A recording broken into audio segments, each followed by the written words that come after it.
What did you expect these people to say? The wife and the two employees, you wanted them to bite the hand that feeds them, basically. Your Worship, I did not expect them to say anything particularly. I do expect them to, and I always explain that to the people as well, what is the purpose of my questions, to answer honestly and to give me the information.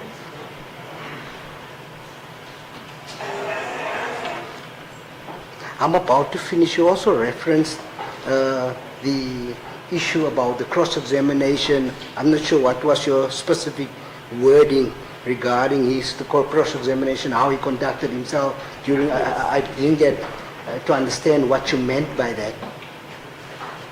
So, Your Worship, what I have indicated that when it comes to the accused's motivation, the things that drive his behavior is a need to be right, to make a difference and to protect people. So when he sees wrong behavior, he will address it and he wouldn't hesitate to do that. And I think there are ample of examples. When he addresses an issue, when he has a discussion or a debate, he are generally able to contain himself, to focus on the matter at hand, to take personal matters aside and to get the answers what is looking for in that matter. How would you describe it? However, Sorry.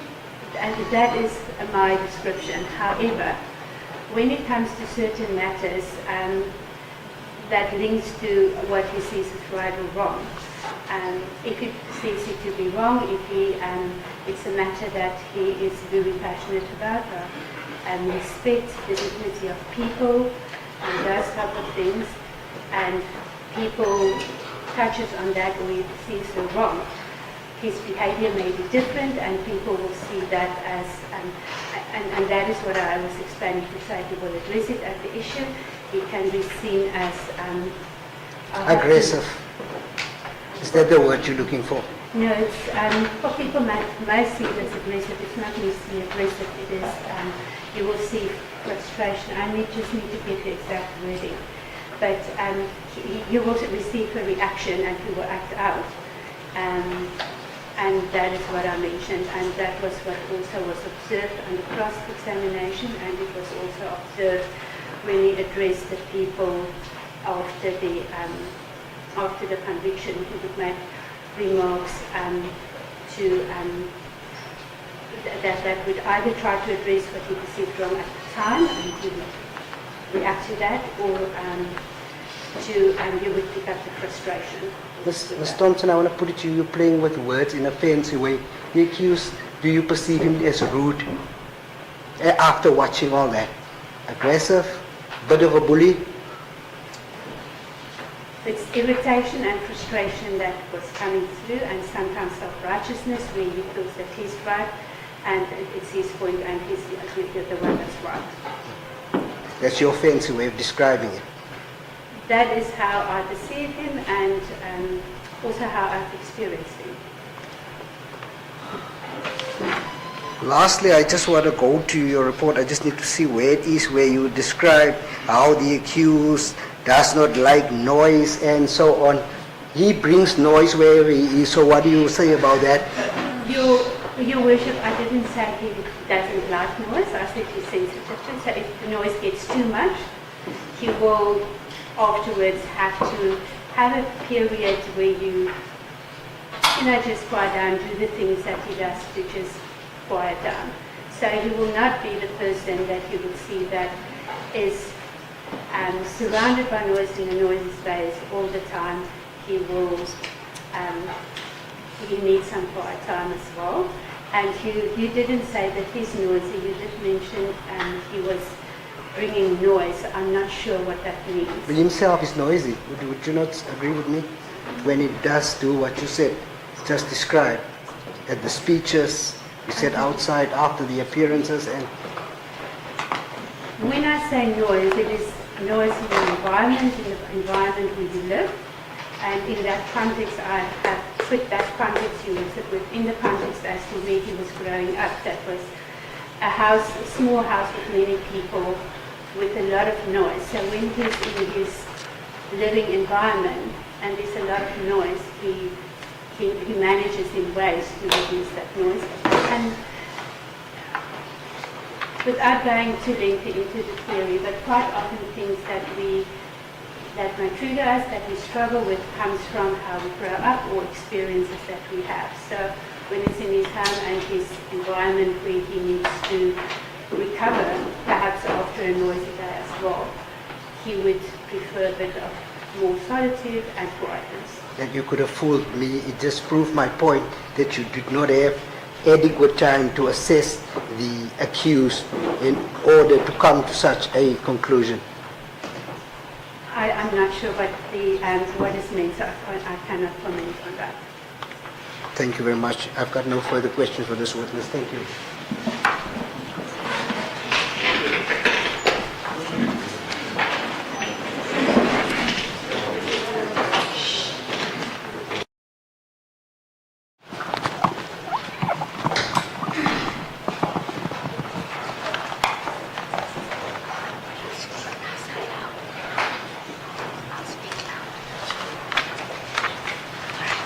Advocate Caesar, before I continue to explain to the witness, I know she's experienced in this regard, but I still have a duty to do so. Are you ready indeed to commence with to start with your cross-examination? I am, Your Worship. All right. The witness, just as a courtesy, I always explain to any witness that cross-examination will now follow, meaning the state will ask numerous questions from you. If you are able to just answer as best as you are able to do. And also just please remember we are all writing down what is being asked and what is being answered, because it was easy to follow the typed report, but to write down what will follow is not as easy. And that's basically the extent of cross-examination. Thank you. If you're ready, you may proceed, Advocate Caesar.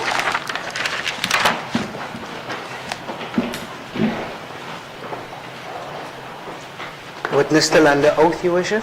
Yes, I've done. Thank you so much. Mrs. Thompson, since you're also admitted as an advocate, a non-practicing advocate, how would you like to be addressed? Mrs. Thompson is fine. Thank you. I'm going to your report. I'm going to start from the last portion to the front because that's the part I remember most, the last evidence that you gave.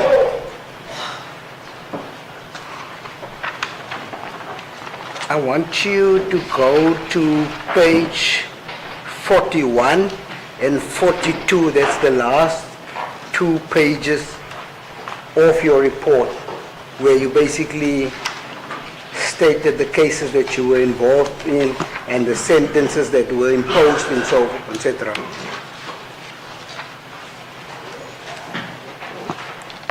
Firstly, I'm going to speak about the 1, 2, 3, 4, 5. The first cases on page 41.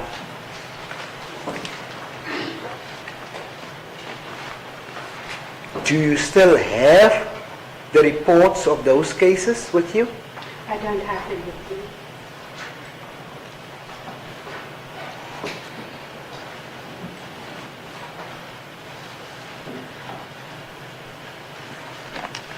It would have been interesting to see how those reports were compiled in order for me to compare it with your current report, because in most of these reports, in my experience, they are copy and paste jobs.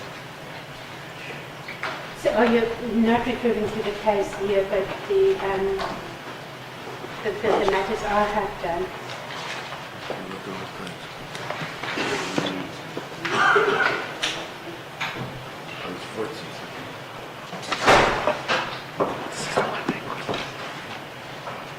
Those are reported cases.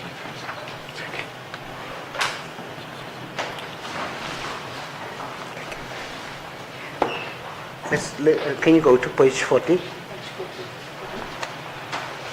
You're referring to Quirk case.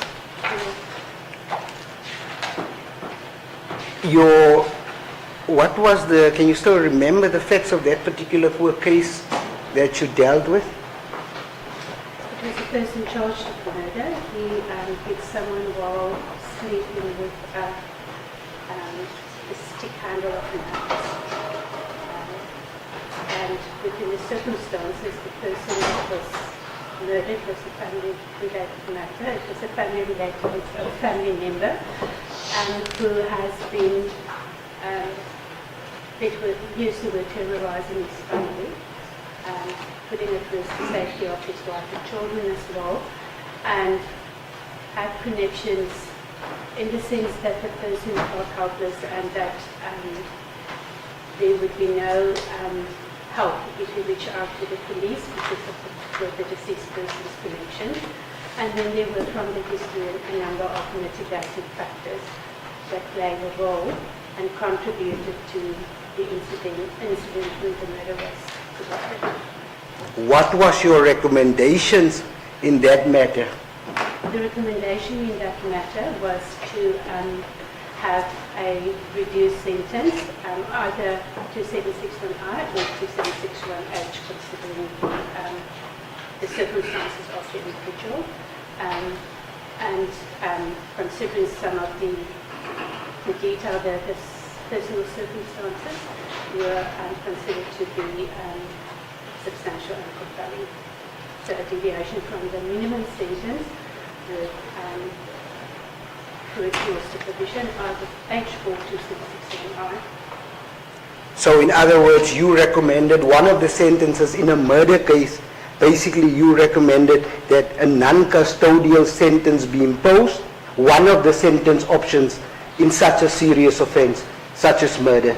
Considering the specific circumstances of that particular case, there were a number of other murder cases that are also done where imprisonment were recommended with a deviation from the minimum sentences. Do you know if this court matter was ever taken on appeal and what was the outcome thereof? No, I do not know. I would have loved to know. It is a very old matter, so I do not know. Yes, because the sentence, I find it from my experience, that is not usually the kind of sentences that are or imposed in murder cases. Correct. So in Lawton and Ranger, I see the accused was charged there with attempted kidnapping, attempted murder, culpable homicide. I think you are referring here, you said he was found guilty, accused 2 and 3, was found guilty, I think, of kidnapping, culpable homicide. Can you just give us a description as to what transpired there, if you still remember the facts of that particular case? Well, it is, there were a lot of detail about the case. It was probably considered to be South Africa's first cold case and murder case. And the charges were as follows. The person disappeared and her body was later found in the remains after a letter was found in a house that's been renovated confessing to the murder, and then the investigation started after that. So obviously considering this and all the circumstances again, the case, the details of the matter and circumstances of the accused, the main accused, my conclusion at the time was that imprisonment would be the only option to consider a long-term imprisonment, considering the roles of the other two and what they were guilty of and what transparent.